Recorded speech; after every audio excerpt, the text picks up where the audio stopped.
ప్రపంచంలో 2 సినిమాలు ఆడుతున్నాయి. ఒక సినిమానేమో ఇరాన్ వర్సెస్ అమెరికా, ఇజ్రాయెల్. మరొక సినిమానేమో Russia, Ukraine. Russia, Ukraine cinema ఎప్పటినుంచో ఆడుతుంది. ఇప్పుడు Iran versus America, Israel cinema కొత్త సినిమా. అయితే ఒక సినిమాలోకి మరొక సినిమా ఎంట్రీ ఇచ్చింది. ఇప్పుడు ఇరాన్ నౌక మీద ఉక్రెయిన్ దాడి చేసింది. అసలు ఉక్రెయిన్‌కి ఏంటి సంబంధం? అంటే ఇక్కడ ఎవరి గేమ్ ప్లాన్ వాళ్ళకుంది. చాలా క్లియర్‌గా వినండి ఇక్కడ. ఎవరి గేమ్ ప్లాన్ వాళ్ళకుంది. ఇప్పుడు ఉక్రెయిన్ గేమ్ ప్లాన్ ఏంటి? ఇరాన్ నౌకని నేను కొడితే నా మీద అమెరికాకు ప్రేమ ఎక్కువ అవుతుంది. అమెరికా నుంచి కొద్ది డబ్బులు ఎక్కువ వస్తాయి. అమెరికా నుంచి ఆయుధాలు ఎక్కువ వస్తాయి. చూడు మన కోసం ఉక్రెయిన్ ఇరాన్ మీద కూడా దాడి చేసింది అని అమెరికా అనుకుంటది. ఇది ఉక్రెయిన్‌కున్న ప్లాన్. అమెరికా ప్లాన్ ఏంటి?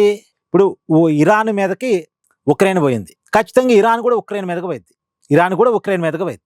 అప్పుడు రష్యా కూడా దీంట్లోకి ఎంట్రీ ఇస్తుంది. అప్పుడు ఇప్పుడు వరకు రష్యా ఇండైరెక్ట్‌గా ఇరాన్‌కి సహకరిస్తుందని, రేపు డైరెక్ట్‌గానే సహకరిస్తుంది. ఉక్రెయిన్ మీద కోపంతోనైనా ఇరాన్‌కి సహకరిస్తుంది. అంటే ఇరాన్ ఈ యుద్ధంలోకి వస్తుంది. రష్యా వచ్చిందనే పేరుతోటి యూరోప్‌ను కూడా యుద్ధంలోకి రావచ్చు. యూరోప్‌ను కూడా యుద్ధంలో ఇప్పటి వరకు యూరోప్ యుద్ధంలో లేదు. యుద్ధంలోకి రావట్లే. అమెరికా రమ్మని అడుగుతున్నా రావట్లే. మరి యూరోప్‌ను కూడా యుద్ధంలోకి లాగాలంటే చూడు రష్యా యుద్ధంలోకి వచ్చింది. ఉక్రెయిన్‌ని, ఇరాన్‌ని కలిపి కొడుతుంది. ఇప్పుడు కూడా నువ్వు రావా అంటే ఉక్రెయిన్ కోసం యూరోప్ యుద్ధంలోకి రావచ్చు.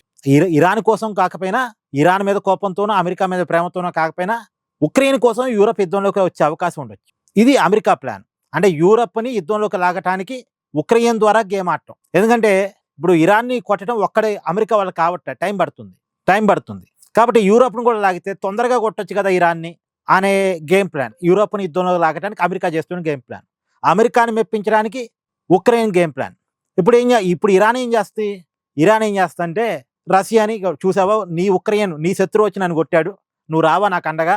నువ్వు డైరెక్ట్‌గా రా నా కోసం అని ఇరాన్ అడగొచ్చు. ఇక్కడ ఎవడి ప్లాన్ వాడుకుందండి. కానీ మొత్తానికైతే ఉక్రెయిన్ అడ్డం పెట్టి అమెరికా వేసిన గేమ్ ప్లానే ఉంది మెయిన్‌గా. ఇదంతా ప్లాన్ ప్రకారమే జరుగుతుంది. జియో పాలిటిక్స్ అంతా కూడా కనపడేటువంటి నాటకం వేరు, కనపడని మహానాటకం వేరు. మనకు కనపడేది ఒకటి, కనపడనిది ఇంకోటి ఉంటుంది. కాబట్టి ఇదంతా కూడా కావాలని ట్రంప్ ఆడిస్తున్న గేమ్ ప్లాన్ అని అనిపిస్తుంది. లేకపోతే ఉక్రెయిన్‌కి ఏం సంబంధం? ఇరాన్ నౌకను కొట్టాల్సి. ఇప్పుడు ఉక్రెయిన్ ఏం చెప్తుంది? ఎందుకు కొట్టావు అంటే ఇరాన్ నుంచి డ్రోన్లు వచ్చి రష్యాకు పోతున్నాయట.